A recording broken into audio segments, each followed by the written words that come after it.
It's the JT Cho Show! 10,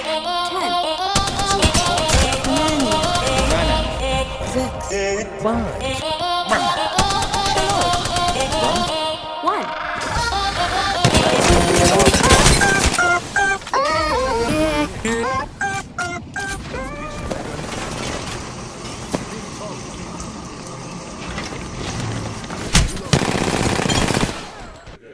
We had ideas and we could have, We still do. steamrolled them all into We're still steamrolling.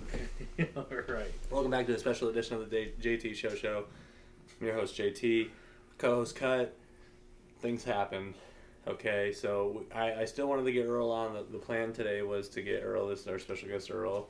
You know Earl on the JT Show. He's been on probably my second most guest of all time. How you doing today, Earl? I'm doing pretty damn good. We had a good day today. So Cut was supposed to be here. We're gonna do some Cut stumpers with Earl, but conflicting schedules. He's got a lot on his plate That is right what now. I'm most upset about. Yeah, so I wanted in on the stumpers. we're probably going to just put this in at the beginning, and then after a little intermission break after this part, I'll do some Cut stumpers with him, and we'll splice it together to make one big happy family. Now, today was the 21st of May, and we decided to go down to Riverfest. And if you don't know where Riverfest is, Why would you? you won it. Out of the 300 people have seen the last pod. That's a huge deal.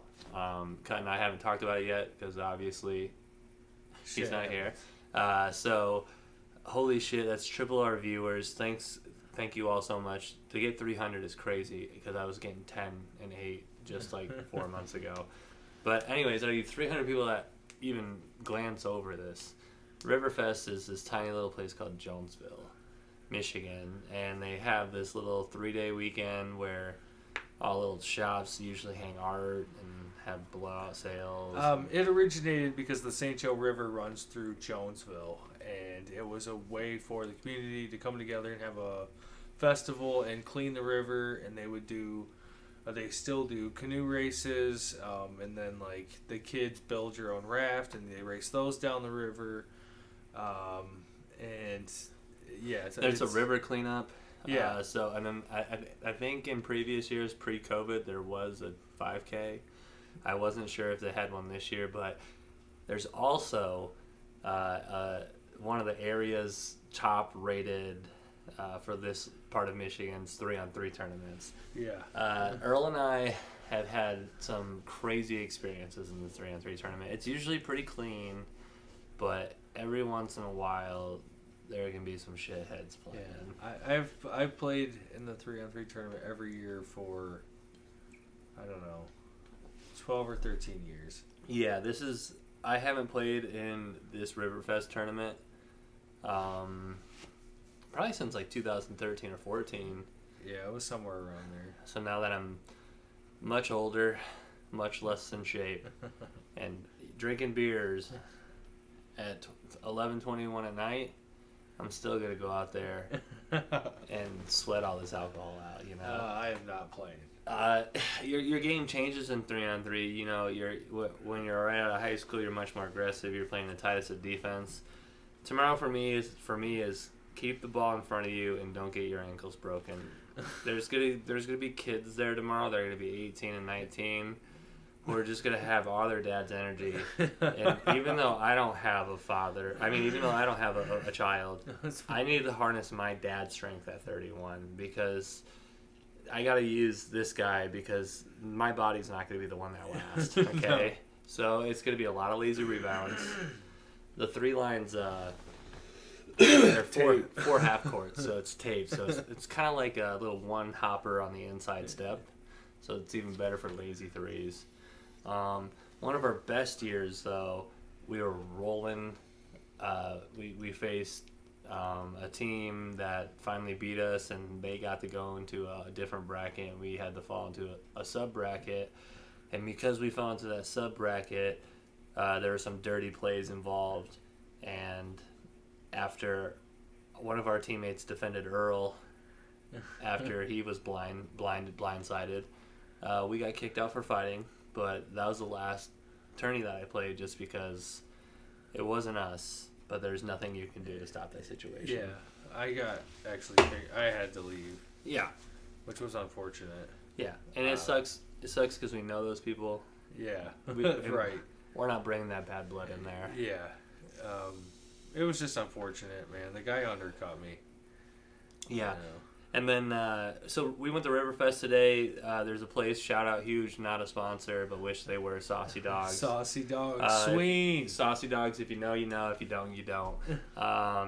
Our plan was to get some Saucy Dogs, go to the Other Side. And which we did. Other Side is the place in Jonesville where you get ice cream. The best ice cream. It's such a part of the community that in the, even when I went to elementary school for 1 year in Jonesville, we walked as a class. Yep. As for a field trip, you have to be good to the ice cream parlor. Yep. And they make them carry a rope now. They all have to hold onto a rope. I've seen it. I subbed. I used to be, and so but it used to be on the other side of the street on US 12. So it used to be called the Purple Cow. Yeah. So when they finally got a little bit of money and built a newer building, they moved it to the other side of the road, hence the name Other Side. Yeah. Fun fact about this place too is around 2016 and 17, they are a famous seller of what's known as Red Indian ice cream. Red Indian ice cream. And this little hillbilly town rallied around each other, and they were buying. The people would be like, "I'll take a banana split, but here's $30 to the next people who order that ice cream." Yep. The Washington Commander ice cream. Yeah, so people have always come from like a long ways away to the Other Side for their ice cream. It's crazy. Just all their ice cream in general. When the Red Indian thing blew up, people were coming from Indiana, Ohio, Republican states to buy Red Indian ice cream. Just to say you can't silence my First Amendment rights. And it's actually a pretty good flavor.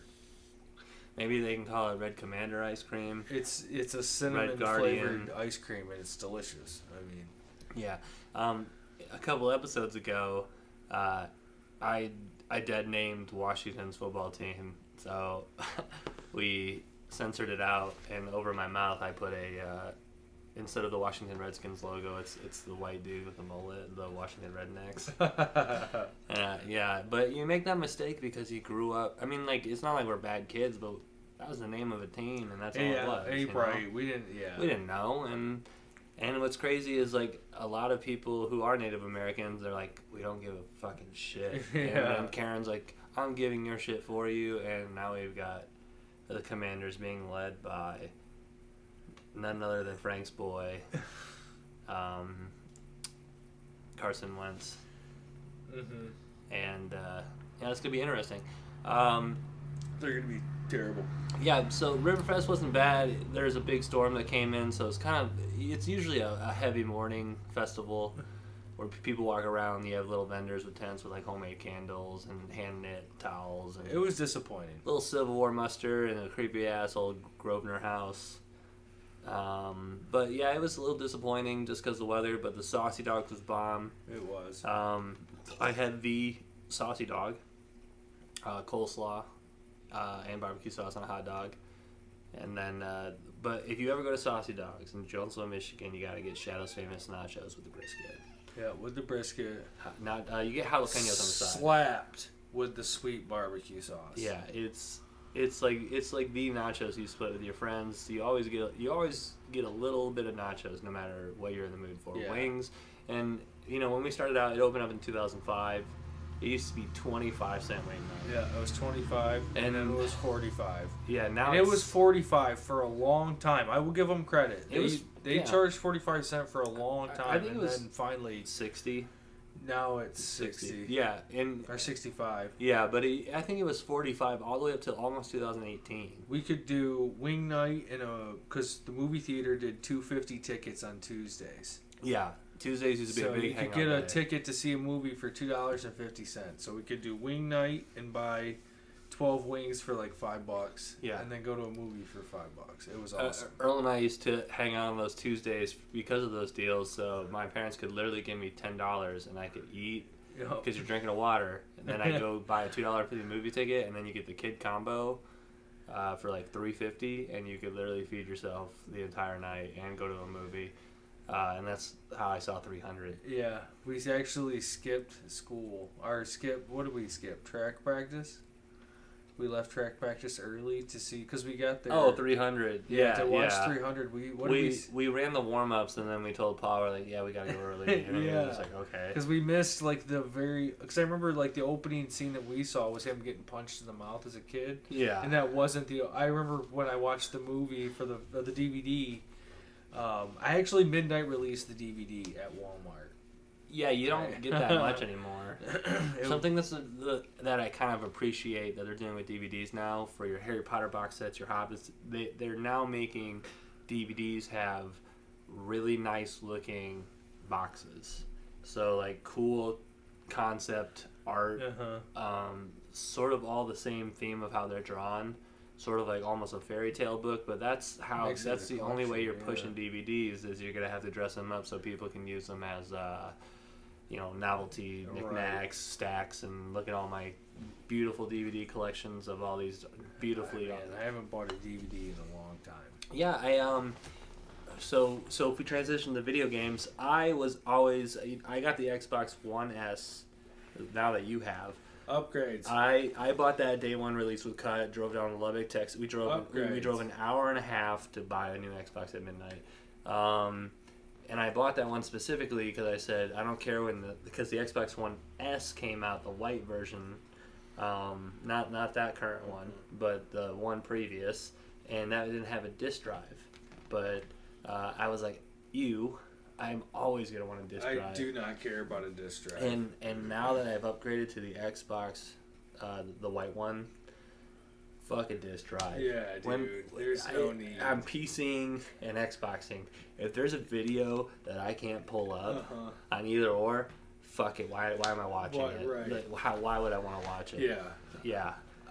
The disc drive, I mean, pretty much is on my Xbox One, as soon as I was able to digitally buy the game and like not have to have a disc copy at all, I haven't looked back. Yeah. I don't think I have one Xbox One disc game. Yeah. When I bought it, it came with Forza 3. I think total for the Xbox One X, I bought 4 games on discs, and one of them was Metal Gear Solid: Phantom Pain. Can understand. And it was only because it's the way that it down. Like I believe it. This could be wrong. It used to spin the discs, but now everything's downloaded on data anyways, and the disc is just the key. So your disc doesn't rotate rapidly. I'm pretty sure it might still rotate rapidly, but it's just the key for the fucking memory. So why even have the just download it? Right. Yeah. Right. Yeah, and and the way things work now is you just got to get more memory. Yeah. So, a friend of mine, my brother-in-law's girlfriend, had Crash Bandicoot on disc for Xbox One. And we put it in to play it, and I installed it on my Xbox, and now I like have the game, and I don't have the disc. It still works. Yeah. Oh, okay. That's what I mean. It's like I downloaded it, and I can still play it, and I don't have the disc. That's wicked. Yeah, we still game even at our you just game less and you game when you can, and huge shout out to Tiny Tina's because love what you guys do. It's a spin. It's essentially, for lack of better words, it's a spin-off of Borderlands. Yep. It's a DLC. Having me and Gary been grinding, and then Earl gets his 6 a.m. grinding, and then when he comes on, I just don't understand how he's so motivated to game at 6 o'clock in the morning, dude. It's the only time I get to myself. It is the only time that my wife and my child are so passed out that it doesn't matter what I do or how excited you are. But my wife always wakes up to a fresh pot of coffee. Oh yeah, you're gaming, but still killing it in the background. Yeah, there's loading screens for a reason. That's right. And that's right. And with Tiny Tina's, see when you get older kids, because I got 300 views, so I'm guessing half of them are just little kids on like I fucking, hope so. Yeah, like fucking college kids. Listen to this, man.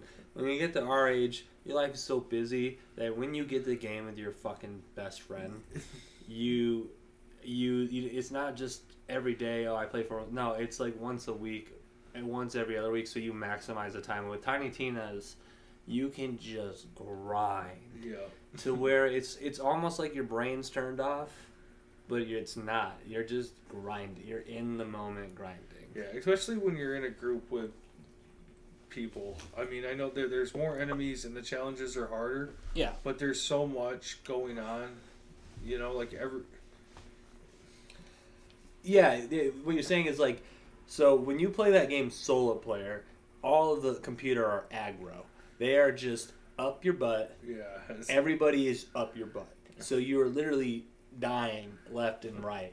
And when you get to play with a good group, that aggro changes to where there's still so much going on around you, but you have support. Right. Yeah.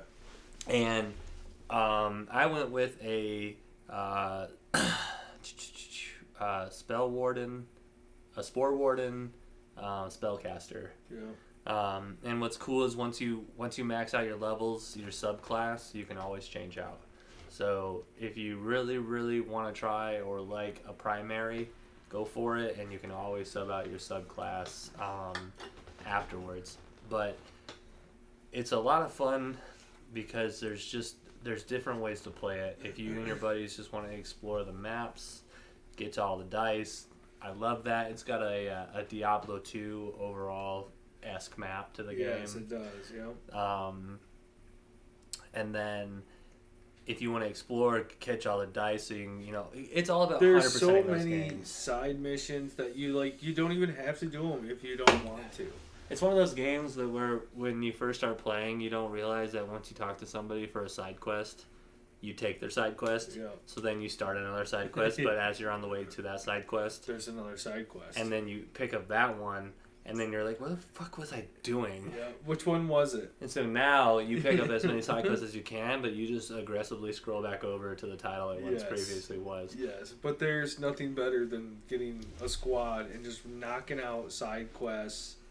I mean, we've played hours together and maybe only done 2 or 3 story missions. Yeah, and what's crazy too is I wanted to play and level up, so I did solo side quests by myself.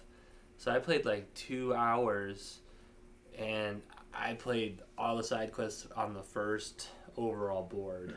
I want to go back and do that. And so the first board, I did every side quest, Yeah. and then I was just like, oh, I still can't do any cool shit. I gotta do more main story. So main story, I focused with a buddy, and then side quest, I can take all of my time in the world to explore the maps. But it's a great grind. It really is, and it's nice because I had just, I was a big Borderlands fan. We'd actually had Borderlands 3 for a while before I actually sat down and played it, and I had just beat it when Tiny Tina's was dropping. So it was Borderlands 3 was still fresh in my head, and then they dropped this, and it's a really fun game. Yeah. So I played a little Borderlands 3 with Real Fake Gary, if you watch my stream, and I didn't want to play it by myself because of how big it was. Yeah, it is massive. And it took me 86 hours. Yeah, to get to your point, and you're still at points where you're like, there's hard ass enemies, Yeah. and without giving away spoilers for Tiny Tina's, once you complete the main quest, not saying what happens, it unlocks a rogue-like style ending dungeon to where you can pick if you want elite bosses or normal bosses, and then what reward system you want from each level.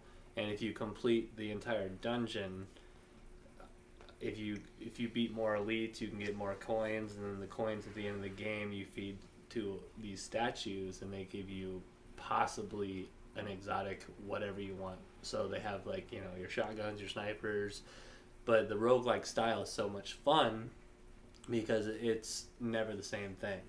So it's an endless grind for the best loot. essentially. Always. I mean, that's Borderlands' whole thing. And there's still levels of chaos. So there's, if you're like, oh, I already killed, no. Have 40 more hours. Right. And grind your ass off. Can we pause? Yeah. So I can take a piss. Yeah, we'll pause it. Okay.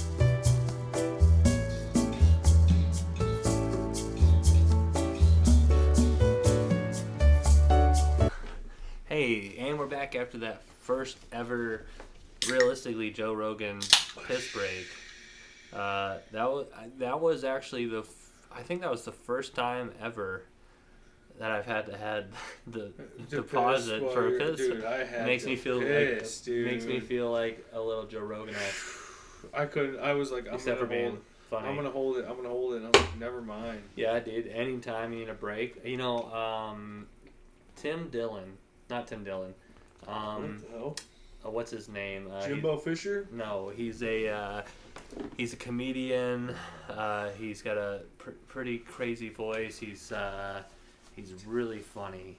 But he I can't think of, he's on the Rogan podcast a lot. He's really funny. God, why can't I think of his voice?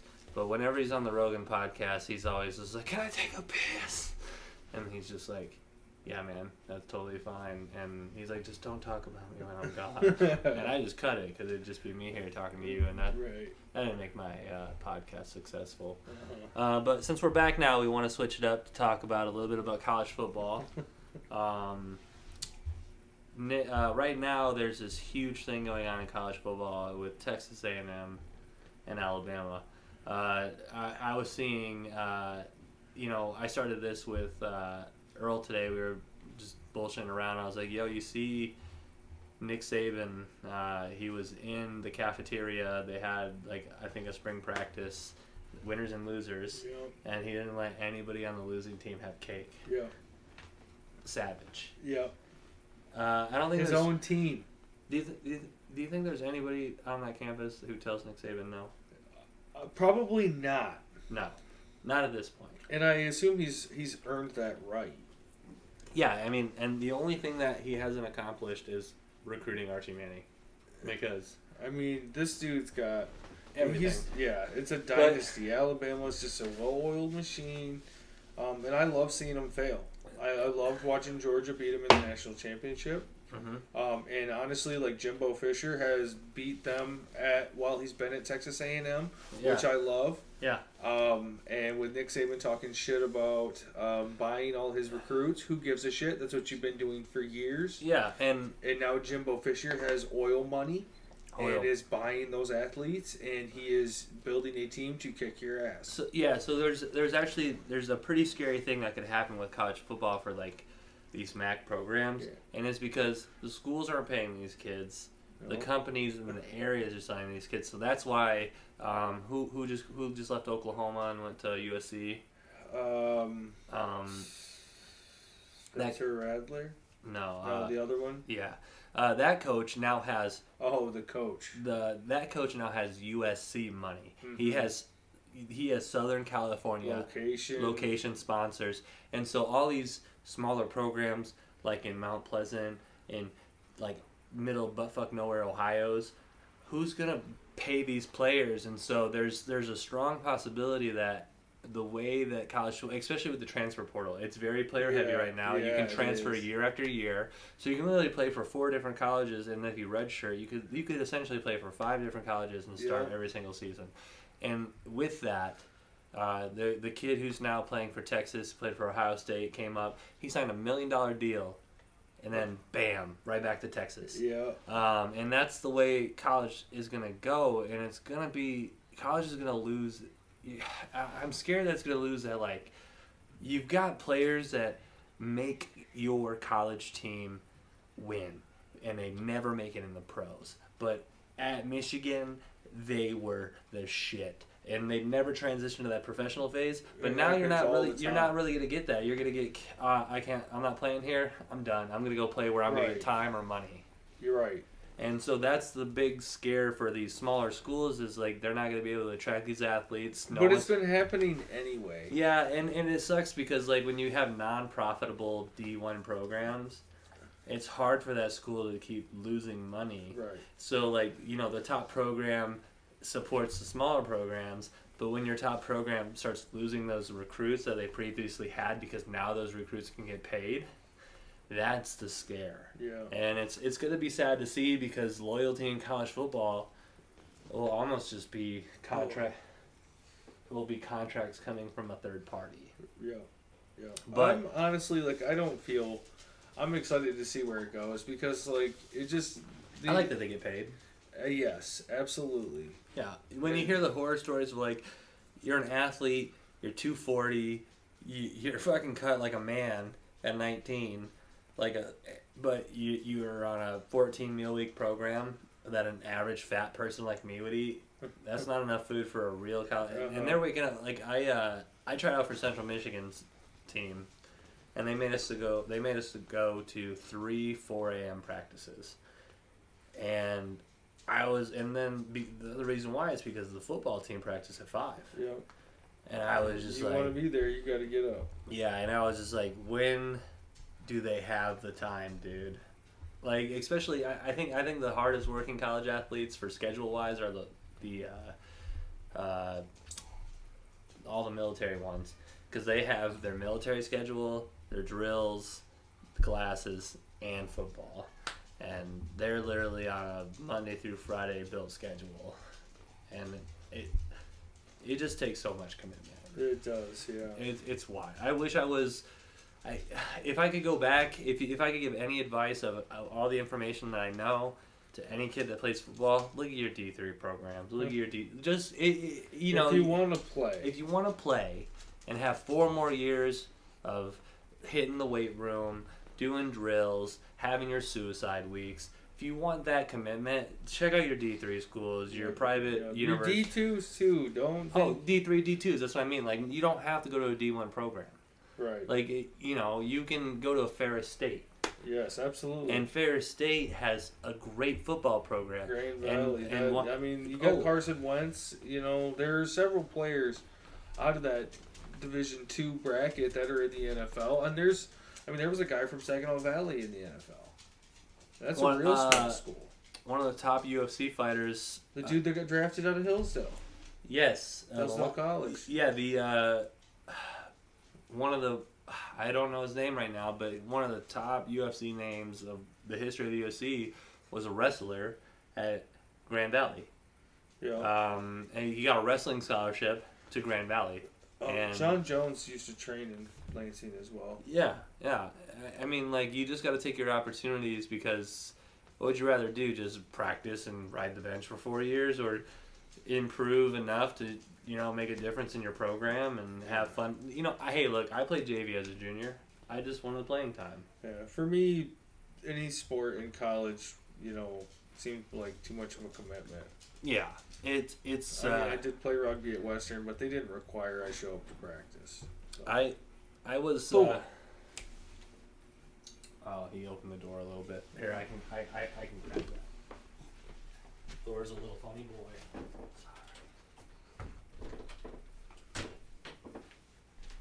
Having guests over comes with hosting responsibility. Got a baby over. We do have a baby over, dude. Cheers to Vinny. Vincent. He wanted to be on here tonight, but it's past his bedtime, as you can clearly see, because he's a baby. Staying on college football, though, Michigan this year, how do you think we're going to do? I haven't even looked at the schedule. Yeah. But I see us being a lot like last year. We're going to beat Michigan State this year. And I don't know if we're going to beat Ohio State. It's really going to depend on how much momentum we have going into that game. But I don't think we have a very favorable road matchup. But I do think that Harbaugh, over the last 2 years, has been a better road team. Yeah. And I really liked... Because I believe, didn't we go into Happy Valley last year and beat Penn State late? We beat Penn State in a football pinstripe helmet game.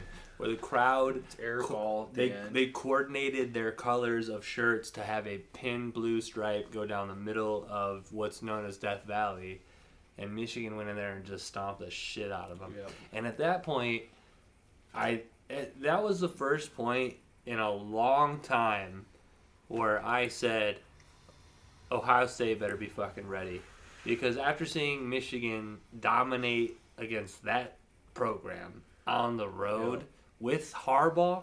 Honestly, that loss to Michigan State is what put the edge on that team. Yeah. So looking at Michigan's schedule, Colorado State. Win. Easy win. You better fucking beat them by 21 points, because if you if you don't have easy wins versus those teams, you kind of know how your season's starting. Easy win. Hawaii. Easy win. Connecticut. Easy win. Maryland. We're starting out 4-0. We got to play. So I think Maryland's offense is going to be pretty good. I like the Tagovailoa guy. But our offense is just going to outscore those teams. So that's 4-0 right there. Yeah. So you're starting out 4-0. You face Iowa on the road. So Michigan starts out with. I like us in that game. They're gonna be all hyped up. Oh, revenge from the Big Ten tournament. Nah, we're gonna fucking beat you down. All right. Then we continue on the road against Indiana. That you should be able to handle your business in Indiana. Even if Penix is back. So then we host Penn State this year because it was at Death Valley. They got so you got it. I know they have a good recruiting class, but James Franklin October is a 15th, bum. and then in the big house. October 29th, the very next week, it's Michigan State at the big house. At the big house. I got us winning that game this year. We should have won it last year. They let it slip away, but like I said, that's what propelled us to be the team we were. All right, Michigan at Rutgers. That's a dub. Michigan hosting Nebraska. Dub. Michigan hosting Illinois. Dub. And Michigan on the road at that shitty ass piece of shit school. At the Horseshoe. So here's the we could be undefeated going into Ohio State. We've got a great offensive line coming back. Dude, Blake Corum and Donovan Edwards are going to run. Now, what I talked about this previously, but I was not the biggest fan of Don Brown's failures. Don Brown's a good defensive coach, but when he got beat, he never adjusted, and that's why Michigan lost. And the worst example of it was the Ohio State game where we were in man-to-man coverage, and we were getting roasted at halftime. Crossing routes. And they said, they said, and it was the year that Earl and I went to the Michigan game versus Indiana. Yeah, dirtiest game I've ever seen. And Indiana threw a crossing route, and I said, you're going to see Ohio State run that next week. Yep. And so Ohio State, what they usually do against Michigan is what's exposed them all year. We're just going to run those 5 plays and murder their families. So because we can't adjust or fix our mistakes. So with Don Brown leaving and Jim Harbaugh bringing in a younger coaching staff, a lot of the players last year were ranting on they like how practices are run. They like how rejuvenated they feel. Can I just say that I was not sold on Josh Gaddis, and him leaving I don't think is a big hit to our offense, because I don't know how much of our offense was actually him. I'm not sold on him being that offensive. Do you know the alleged drama with Gaddis leaving? He wanted the job, but they're going to give it to Mike Hart. So he wanted the job. They said they weren't going to give it to him because all alleged. This part might be a little not alleged, but he slept with a recruit's mother, and because of that situation, and it didn't happen in Michigan, but it happened. But because of that situation, they were like, we can't. This could turn into a thing. Yeah, right. And we can't have Michigan can't take no more bad PR right now. So we're just hanging on right now. But and I say we as a fan. But so with him leaving, I'm actually more excited because you're gonna get a new offensive coordinator with JJ. Yeah. And JJ better start, okay? I don't see it. I don't see it. The only way JJ's gonna play is that they're gonna we're going to be struggling. They're going to put him in. He's going to light a spark. He's going to lead it to a win. And then they're going to say, okay, the keys are yours. I think Harbaugh's played it perfect to where JJ might not. The not. kid is electric. I think JJ, not that he wasn't ready. Him and Blake Corum, I mean, those two can go to the house every time they touch the ball. You got Ronnie Bell going across the middle. The thing with this dumb, I'm still not sold on the 2-quarterback system, and I don't think I ever will be. No. But the thing about when JJ would get in, the defense started picking up on, he can run. And that's what hurt Michigan in all these previous years is they would just throw in some wildcat. Right. Well, what are you going to do? They're going to run the fucking ball, you know? Right. We took out our passer. Now he's throwing the ball. But JJ, he's quick. He's got an arm. His arm is a and here's and so I think there's a big risk this year for Michigan football though. And if you don't start JJ, isn't as high as JJ McCarthy's. Yes, it's just a fact. So McNamara is a senior. Yeah, he's done if he plays the full season. JJ's rooftop hasn't been hit yet, but if you don't start him, there's the transfer portal. So he won't transfer. He's a diehard Michigan man. I just would like to have him for more than his senior year. Yes. I would like to have 2 years of JJ. Yes. Sorry. Yes. Like, that's just the way it is. Yeah, and the thing is, Michigan's not... Even if he did have the fumble that, in my eyes, Michigan's not shot at QB controversy because Tom Brady, if you've ever heard of him, Tom Brady, I don't know, he's a small-time guy from Cali. He played for Michigan for a few years. I think I've heard of him. He had to battle a hometown Michigan football player for his starting position, and then history wrote itself. Yeah, he is. He blitzkrieged his career and just got in the right position and his had been on the right side of a couple football bounces here or there. That's why one of my favorite arguments about Michigan is who's the greatest NFL player of all time. It's probably Tom Brady. Because he got 7 Super Bowls, and he came from Michigan. Yeah, he sure did. Yeah. I heard a rumor from this old guy that I talked to who was in security, and he said, in my day, I saw Tom Brady climb into his dorm room using that bush, and I was like, I hope that's real. Because the fact that Tom Brady was out after curfew, hell yeah, I hope that's a real fucking story, dude. Hell yeah. And and I still remember Tom Brady's a kid playing for Michigan. Yeah. And on Jim Harbaugh. Yeah. And it's crazy how Michigan's football ride with Jim Harbaugh. I love him to death. And if he has a successful program, I hope he stays for as long as he wants. But when he couldn't beat Ohio State year after year, and that whole not fire him, if he was let go, I understood. Yeah. But if they kept him, I was still on the Harbaugh train. I'm still on the train because of what he did last year. Like, he needed last year. It just took. He needed it. Michigan wanted the instant 180. Yes. And it took. But now that we are here, can we sustain it? That's what this season is all about. Because you just read me the schedule. We could go into Ohio State undefeated. If we play clean, non-turnover football, that is a potential undefeated season. That's right. And it comes down to decisions on the coaching staff and how you play. Yeah. And to wrap it up with Michigan, that's how I compared it when I saw Nick Saban at Alabama for 16 years. Yeah. That's a fucking program. And a lot of these college coaches, 5 years, no success, out the door. Yep. Our beeper's going off, our pizza's going off, so we're rolling this up. But I hope Jim Harbaugh stays for Michigan as long as he wants. As long as we're winning games. And he builds that dynasty that Alabama has today. Let's go. He brings football back to the Big Ten. You heard it here on this episode of the JT Show. Block out, baby. We're going to take a quick commercial break. We don't take commercials. But we'll come back with the stumpers at the end when Cut has time to film it. But Earl, I want to thank you for being on the podcast. It means a lot. We'll get you on more in the future. The picks coming out season 3 for the picks. That's our fantasy football show. Yes. Also, we are making a clip. I have to give the belt up to cut this year.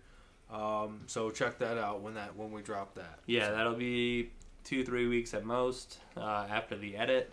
But yeah, so just keep on my YouTube page. Thanks, guys. 300 views. I can't wait till I get to 500. Let's go. Let's go.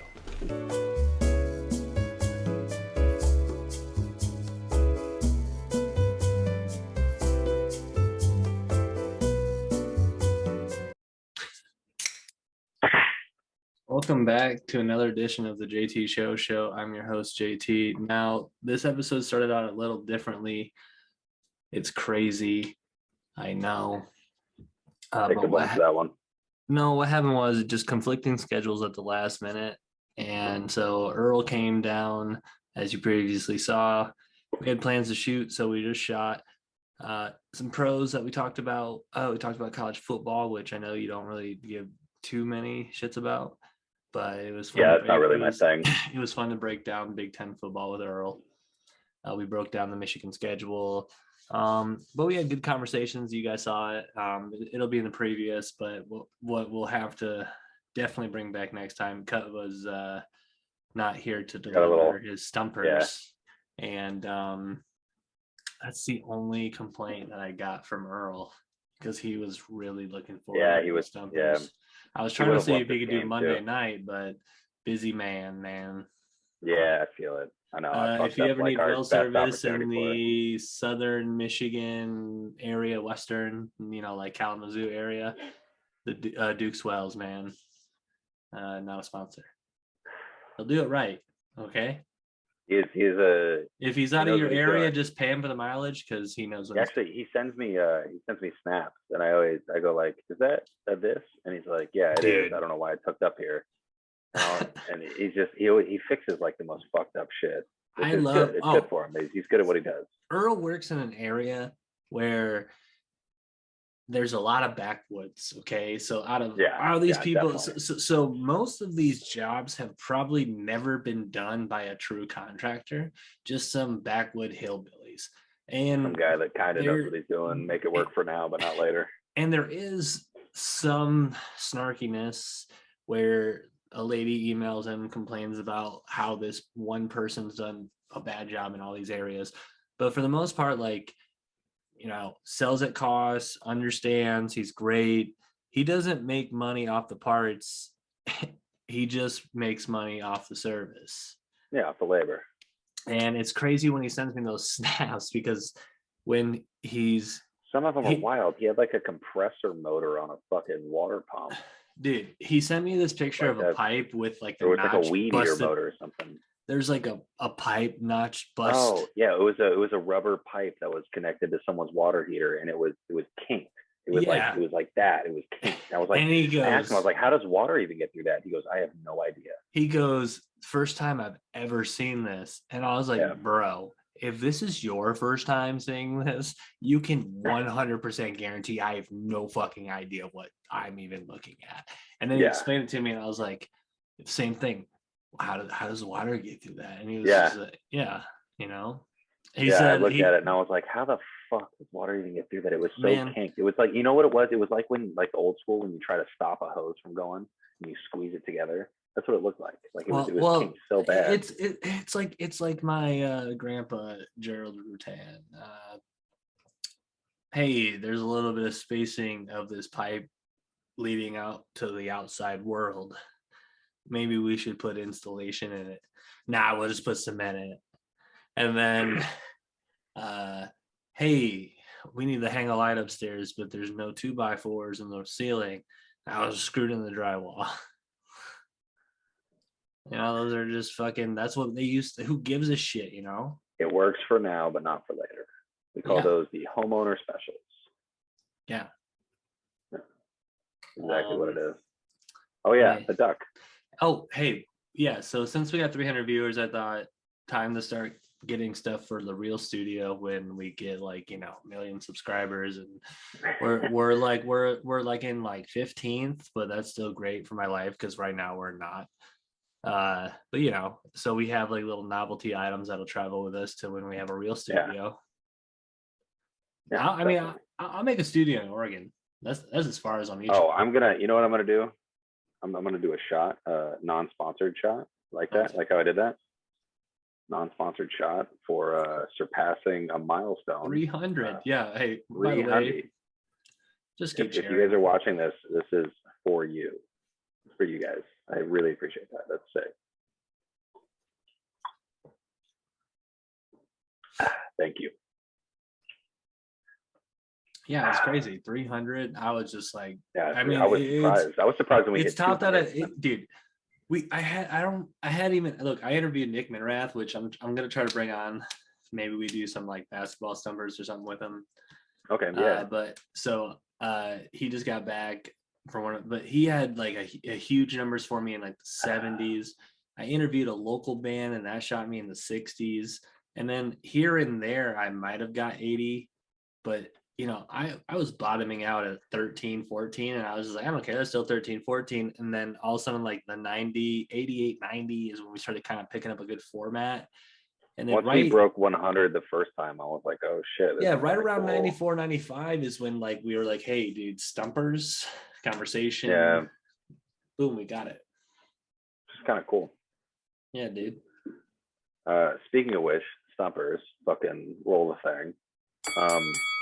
We have an interesting version of stumpers for you guys today. It's if you've never heard of it, it's called Weddle. And by the way, Weddle. We'll probably have it up on the side of the screen. I'm going to screen record this so we can put it on the pod.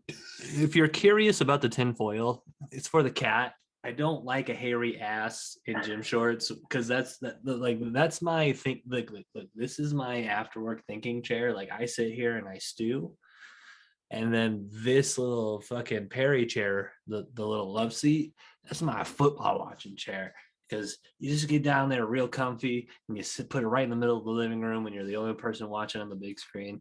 You're just honed in your fucking love seat, dude. It's great. Yeah, it's a nice seat. So how do you want to do this Weddle thing? You want to just play till we lose? I mean, yeah, dude. Let's just do. Yeah, let's go for three. Let's go to 2 of 3. Like, yeah. Let's go for 2 of 3. All right.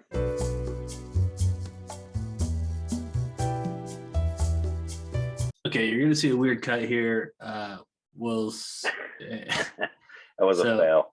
So right now we'll play like kind of like the funny clips. Who does Carson? He got traded to Washington. Who plays for the Colts? Isn't the Niners are in the NFC though, aren't they? They are, so that's wrong. Paris Campbell. Who the fuck is that? Dude, I have no idea who that is. Who the fuck is Paris Campbell? If Paris Campbell ever sees this, I'm sorry, but I don't know who the fuck you are. Joe Burrow. Yo, if it's Joe Burrow, we're cheating. If it's Joe Burrow, we're cheating. Got it. We're cheating. Burrow. I'll go running back and hold on. Do Joshua Palmer. Yeah, you got to go way down for that. Yeah. Was that it? Enter it? Yeah, enter it. 1 for 1. Okay, do the next one. Okay, so we did it again. We fucked up. This is a true cut stumper. Yeah, so what happened was I read the stats wrong, so I'll read them better. We were guessing running backs the whole time. I wouldn't, to be completely honest, I wouldn't have known the guy anyway. Yeah, so we were guessing running backs, but I guess it wasn't running back, so I read the stats wrong. So we should have been guessing wide receivers, but still, You want me to run it? You want me to try it? No. Let me stop. You got it? Yeah. Let me delete that one. All right. I need to chug a beer and open a new one. That's what I need to do right now. Let me delete this from my data because that was so much. Just kidding. How do you play again? Play again. Okay, 0 of 8 guesses. Screen recording. Started off like we did last time. Okay, how did we start off last time? Tom Brady. That's a bad age. It's the number in the. It's a QB. We're gonna kill it. It's a QB under 6'4". It has yellow around NFC South. That means he's in the NFC, but not the South. Aaron Rodgers. Do it. It's Aaron Rodgers. 6'2" on the dot. Under 38. Under the number 12. So Aaron Rodgers was a bad guess, but I was like, whatever. That's fine. Yeah, that's fine. So he's 6'2" on the dot. So who else is 6'2" in the NFC? NFC. All right. Not Justin Fields. Oh, Kirk Cousins. Kirk. Okay. Yeah, he's younger than Aaron. Kirk, what number is he? Is he number 12? He's 6'3". He's 8. Oh, he's number 8. Okay. So what it's above is it 8, over above under? 8, under 12. That's So a we win. got so it's like 9, 10, 11. So not Justin Fields, not Aaron Rodgers, not Kirk Cousins. What's the Jared division? Goff? What's he wear? For The Lions. Is he wear Goff wears 9? number 9. Jared Goff. Okay. Wait, was the division right for Aaron? No, we guessed 4 NFC North in a row. It's okay. It's a quarterback. We'll still get this. So nobody in the NFC North. So you got the NFC East. Wait, what was the number? Was the number right? 16. No, we were way off. He wore 16. Oh, Stafford. shit. We were thinking Stafford. Oh shit. So looking good for him. Okay, so the Stafford wears 9. He's younger than Aaron Rodgers. Dude, Stafford. Stafford, dude. It was Stafford the whole time. I swear to God. Do you have to take Matthew? Okay. NFC West. Under 6'3". Well, he's 6'2" on the dot. So, and under the age of 34, we knew that. above 27. So above 27, under 33. QB in the NFC West. So the NFC West. So Jimmy Garoppolo? No, it's not the West. That is the West. Jimmy Garoppolo. He wears number 10. Jimmy Garoppolo. Bam, boom, boom, boom, boom, boom, boom. Yeah. All right, we'll play another now that we finally fucking dumb fucked it. Okay. Custom first, dude. Brought to you by Weedle Unlimited, not a sponsor, but we'll tag you, Weedle. So let's just name a running back to start off with. Chris McCaffrey again. Fuck it. Yeah, how we were supposed to type in the last time. Okay, so yellow around NFC South. So NFC. That means he's NFC. Under 5'11". On the South. Ooh, he's a short running back. Under 25. Ooh. Under the number 22. Under the number 22. So NFC. So let's move divisions. What was that? That was NFC West. Ooh, what about what about old boy for Green Bay? Aaron Jones. Aaron Jones. Okay. I like that.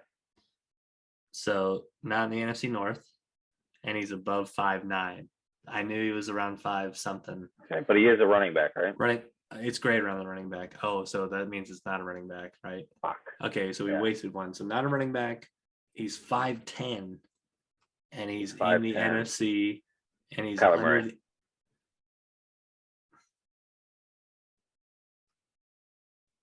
3. We gotta go another, dude. Screen recording, dude. Play again. Okay. Here's the 3 of 3. This is the best. After all that bullshit we just went through. Jesus Christ. First guess on the board. Let's go. I mean, I feel like it's been quarterback. I feel like we got to go quarterback just to wipe that off the board if it's there. Okay, if not, we have the most picks possible to get to it. Let's go Josh Allen. Do Josh Allen. I like that. He's 6'5" on the dot. Oh. Not a quarterback. So he's got to be a wide receiver. And AFC East. What about old boy for Tennessee? Derrick Henry. AJ Brown. Either one. I think Derrick Henry's 6'4". AJ Brown might be 6'5". So he's not in the AFC South. He's not in the AFC East, and Derrick Henry's a little shorter. So he's above the age of 28, and he's above the number 22. So it's a wide receiver. Wide receiver that plays tight end. Or a tight end, yeah. Who plays for? He's in the NFC. Hey, what about Is he in the South? Is it Gronk? It In the can't be South? South and it can't be East. So it's got. Hey, what about old boy who plays for Kansas City, tight end? Kelsey? That's AFC though. Yeah, it can be. It can be. It's yellow on AFC. Oh, so it's in the AFC. Okay. Yeah. So it can't be in the AFC East and it can't be in the So AFC either South. Kelsey or Darren Waller. Travis Kelsey. Run it again. Run it again, dude. Put him up. All right, dude. I can't, dude. I was like Travis Kelsey. He's huge. He's right around that age. He's older. Yeah. Okay. Right there. Let's go. Let's go Jimmy Garoppolo. Okay. He's 6'2" on the dot. He plays in the NFC. Lower than the age of 30. Lower than the number 10. Not a quarterback? Not a quarterback. It's greater on the quarterback. So 6'2" on the money, plays in the NFC, lower than the age of 30, lower than the number 10. What's that kid that was drafted number 1 overall or number 1 wide receiver overall? Went to Bama, plays for the Eagles. That kid, he was short. He won a Heisman. Yeah.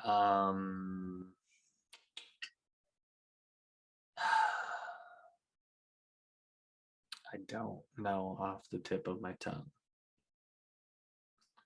Can't be NFC West. Short. No, what's that kid's name? That's the guy. That's got to be the guy. No, because he was short though. He was like 5'9". It's funny how I can like kind of remember his height, but not his fucking name. Right. Like we can do Valdez Scantling. I mean, yeah, if you want to, you might as well. We'll find out. Or Anthony Lazard. Dude, Lazard would be good.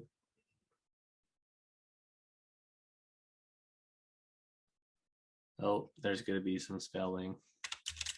I'm going to just type in Lazard.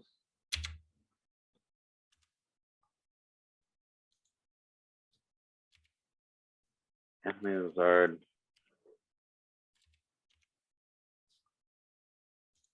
NFC. Oh, it's Allen. My bad, Allen. Allen. No, that was my fault. I said Anthony. So wide receiver. Okay. He's 6'5". Wow, you're tall as fuck. Not in the NFC North, so it's only in the NFC South and East. Who's under the age of 26. NFC South. Or NFC East. Yeah. I'm going to see the teams in NFC South that suck. How old is AJ Brown? Doesn't he play in the AFC for the Titans? You're fucking right, dude. NFC South teams. He's a wide receiver, correct?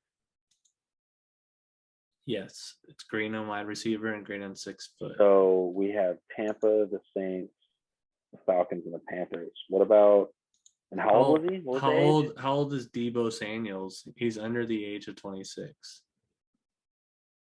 Deebo would be NFC West. Oh yeah, you're run right. that. But he's not 6'4". He's not 6'4". No, he's got to be 6'2", not NFC West, not NFC North. So I feel like Deebo's like 6 foot. So NFC East or NFC South. That's the two that we have. And what's the age? Under the age of 26. Calvin Ridley. I don't think Calvin Ridley's 6'4" though. And so he is in the NFC South. Okay. He's above. Well, he is 6'2", and he was 27 years old. Oh, 6'2". Wait, how old is the Tampa Bay guy? Not Mike Evans, the other one. Gordon? Yeah. No, Gordon? Is that his name? Josh Gordon? No, not Josh Gordon. Or are you talking about What's that guy's name? Mike Evans? No, not Mike Evans, the other one. Chris Godwin? Godwin. Chris Godwin. Nope. So Chris Godwin's He only doesn't play for 6'1". Tampa. So he's under the age of 26 still. He's lower than the number 10. Oh my God, this one's a tough one. He's lower than the number 10. So he plays. That means he plays for the Falcons. The Saints, the Or- Panthers. I don't know how old DJ Moore is. He's 6'4". How many guesses do we have? We're on 4 of 8. He's Do DJ Moore. DJ Moore. Just run it.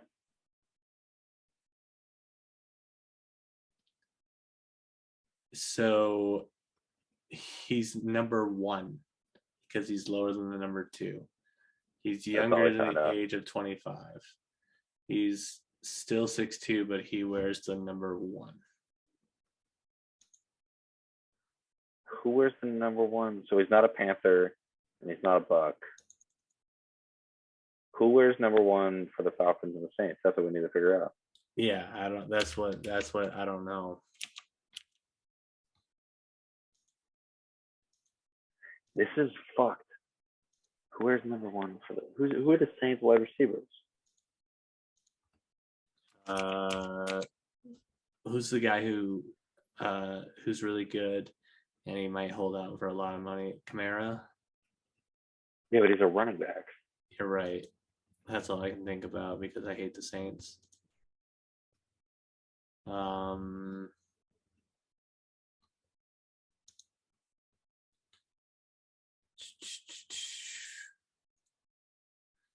Who else is the Falcons? It's not the Falcons, but who else? Falcons and the Saints. I don't know who wears number 1 for them. So it's got to be a guy that was just drafted, right? And I don't know those guys. Or a G. I don't know those guys. I feel like this is an L. I just don't know the names.